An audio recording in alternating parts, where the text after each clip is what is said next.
What's up, guys? This is Jay from Generation Geek, and today I am coming to you guys with another most powerful feat list for no other than Solomon Grundy. Yes, we have DC's version of the Hulk, well, the zombie Hulk. And going through some of Grundy's feats, he has some real high showings and some real inconsistent showings throughout the years, especially for a character that's been around for so long. He's able to go against the likes of like Bizarro, Superman, Alan Scott, Green Lantern, Etrigan, some of the most powerful beings in DC Comics, and then loses to alligators and stuff like that. It's such a wide range of just feats and things like that. But we're going to get into the list. As always, if you guys are new here, please like, share, subscribe, and join the Geek fam. We'll love to have you. Now, first things first that you guys have to understand between Grundy is that Grundy dies a lot in comics. And also when he dies, he comes back different.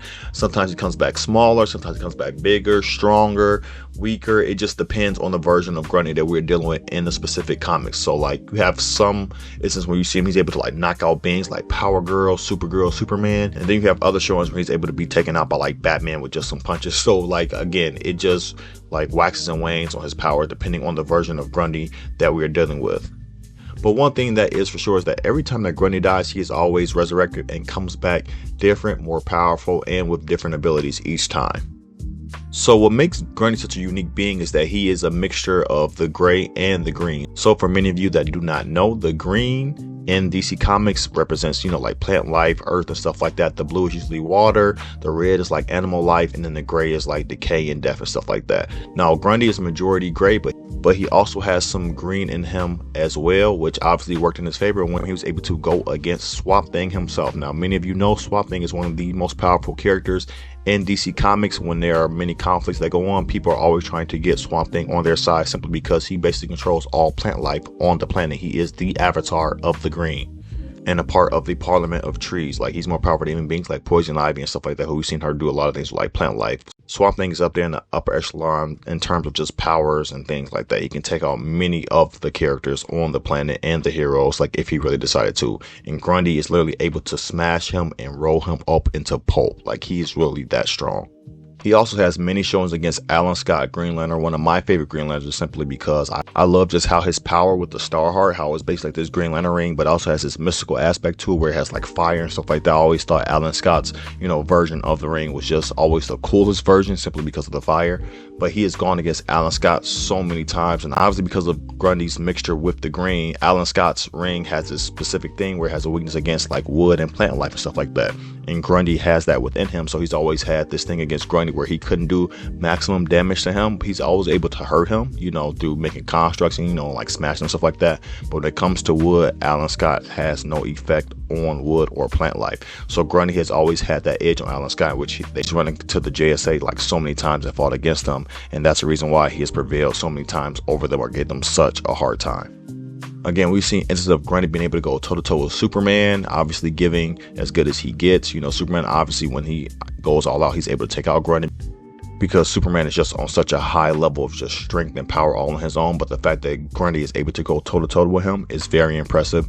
We also seen him go against Bizarro, which is so cool because him and Bizarro kind of have like this zombie man type romance thing going on, in which, they're both these usually dumb beings, but they have this kinship with each other, and even though they fight and go at it and stuff like that, they're friends. You even got like one scan in which like Bizarro's like bringing Grundy hot dogs and stuff, and like they're eating it until like Solomon Grundy turns back to Cyrus Girl from the sunlight. That's another thing. In some different iterations, they kind of play on him being like the Hulk. Like in some instances, you have him actually turning green in certain instances, or you have him being able to, turn back into Cyrus Gold when the sunlight comes upon him, or Dawnbreak or whatever.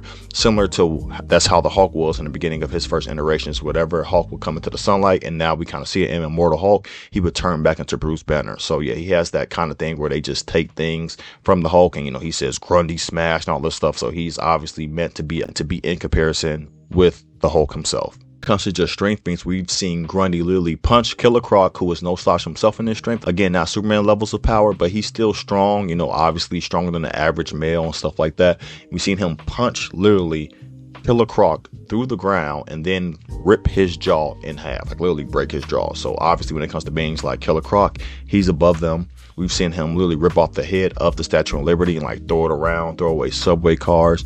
We've even seen him with sheer strength crush Alan Scott's power battery with his own bare hands. Now, this is probably one of his highest tier feats because obviously the Starheart is a mystical energy, mystical power source, super powerful, one of the most powerful weapons in the universe. Again, the first Green Lantern, this mixed with like science and mysticism.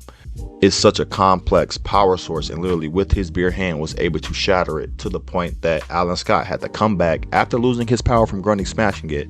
He had to come back and take all the shards of it, which obviously when it broke apart and went to all these different beings and stuff like that, humans, squirrels, all different types of things, he had to bring it back, just from using, his connection with it, just to reform the Lantern back again. So yes, Grundy is even strong enough to destroy one of the most powerful sources of power in the DC universe. We've seen him go toe-to-toe with Amazo. Now, Amazo itself is one of the most powerful threats to any character in the DC universe. We've seen different versions of Amazo go against the entire Justice League by itself simply because of his ability to take the power of anything that it comes across. And it literally was even able to take the power of Grundy himself, but it had a adverse effect to the AI system of Amazo, in which literally it got as dumb as Grundy. Like literally it got Grundy's power, but it literally slowed down the computing processors of the Amazo unit. And so yeah, he got Grundy's power, but he lost some of his intelligence as well. But he had Dr. Ivo helping him out, who had this whole instance with Grundy when he was smart, and Ivo's cursed with eternal life, and then Grundy's cursed with like always having to die, so they had that little conflict or whatever. We've even seen Grundy go toe-to-toe with Etrigan, the demon himself. Now, if you don't know about Etrigan, I will be doing a feat list on Etrigan. Etrigan is literally one of the most powerful mystical beings in the DC landscape. Like literally like under Trigon, obviously, but he is still up there in power. Like he is able to go toe-to-toe with Superman and even beat Superman. And not even because just the magic hellfire aspect, but I would say that Etrigan probably is as strong as Superman, if not stronger, because obviously the mystical enhancements and the things that he can do with the Hellfire. Etrigan is supremely underrated with just his use of magic, his strength. Etrigan is probably one of the most underrated heroes in all of the DC landscape. And literally Grundy is able to go toe to toe with him, literally tanking his like Hellfire slashes, his blast, all different things, and giving it just as good as he gets. Like literally he was able to punch a hole through Etrigan. So yeah, Grundy's strength is nothing to scoff at. Like yeah, he has some misses when you see him like just ripping out, like metal bars from walls and stuff like that, or swinging tree trunks. But these upper feats of strength are like literally up there, top tier levels of power.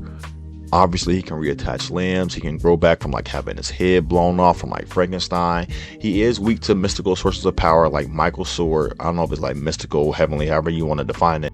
But Michael's sword, which was used by Frankenstein, or Frankenstein's monster, was literally able to kill Grundy, but then he came right back with the Black Lantern ring, which is another thing. He was even amped by the Black Lantern ring at one time and was brought back, well, from the dead, which he always does on his own, but literally was brought back with the Black Lantern ring itself, which obviously gave him the powers of a lantern as well. So then he just scaled to a whole nother level, but we didn't even got to get into that because we know what the Green Lanterns and stuff can do.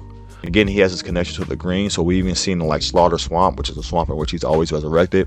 He was able to control plant life and drag Amazo underwater. So yes, he still has the connection to the green along with the gray, which makes him super formidable. You have different versions of Grundy, which is able to go against other elemental beings such as Red Tornado, the incarnation like of literally like the force of wind itself. Like he was able to go toe to toe with Red Tornado. This was like smart Grundy too, so he wasn't as strong, but he was still pretty formidable than some of the other iterations of Grundy, and obviously very smart. He was able to go against him, Power Girl, the entire JSA. Like this man Grundy is like a hoss when it comes to strength. Like literally when it comes to like super strong villains, you have him and you have Bizarro, and when it comes to strength, they kind of see each other as equals. So that just shows you how powerful Grundy really is. Did you guys know that Grundy was this strong? If you did, leave in the comments below. And also, if you'd like to see me do a most powerful feat list on a specific character, you can also leave in the comments below. As always, I'll thank you guys for hanging with me. If you're new here, please like, share, and subscribe. Join the Geek fan. We will love to have you. And I have been Jay from Generation Geek. And y'all be blessed. And peace.